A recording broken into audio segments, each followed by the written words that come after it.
तसंच भाजप नेते प्रवीण दरेकर जोडलेले आहेत। प्रवीणजी, पुढारी न्यूजमध्ये आपलं स्वागत आहे।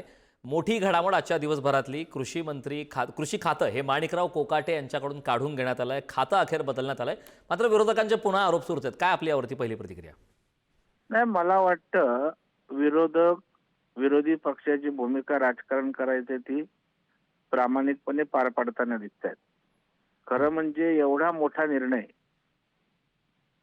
राज्य सरकारनं घेतलाय, कारण कृषीसारखं महत्वाचं खातं त्यांना बदलून त्या ठिकाणी दिलेलं आहे। मला वाटतं हा जनभावनांचा किंवा शेतकऱ्यांच्या विषयी या ठिकाणी आदर व्यक्त केलेला आणि जे काही रमी खेळणं होतं या संदर्भात मुख्यमंत्र्यांनी सुद्धा सांगितलं होतं की बाबा हे भूषणावं नाहीये। मग त्याच वेळेला त्यांनी या संदर्भामध्ये आपली भूमिका स्पष्ट केली होती आणि दादाही बोलले, शेतकऱ्यांबाबतीत बोललं, पुन्हा एक दोनदा असं झालं, आता रमीचा विषय, आणि त्यांच्या नेतृत्वाने गंभीर दखल घेतली। मला वाटतं पक्ष म्हणून दादानी भूमिका घेतली, सरकारचे प्रमुख म्हणजे मान्य देवेंद्रजींनी सरकारच्या प्रतिमेची काळजी करत संतुलित अशा प्रकारचा निर्णय घेतलाय। आता त्यांना दुसरं खातं दिलं, क्रीडा व युवक कल्याण, ते का दिलं? तर ते दिलं नसतं तर उद्या म्हणाला आमदारकी तरी कशाला ठेवली?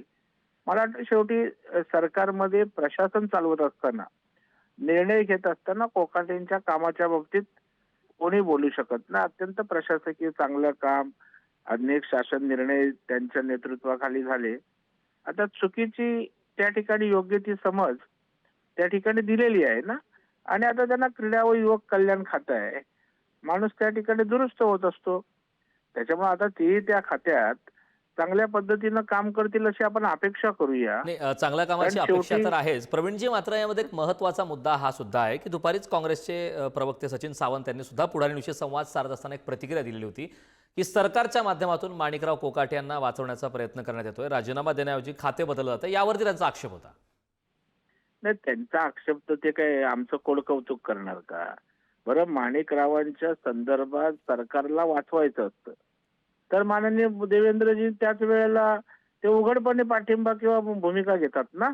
त्यांनी ज्या वेळेला 3 दिवसापूर्वी त्या ठिकाणी सांगितलं की काही जस्टिफिकेशन असलं तरी अशा प्रकारची गोष्ट भूषणावं नाही, हे त्यांनी संकेत त्या ठिकाणी दिले होते ना।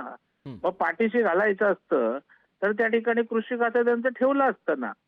कृषी खातं राज्यातलं एक महत्वाचं खातं आहे।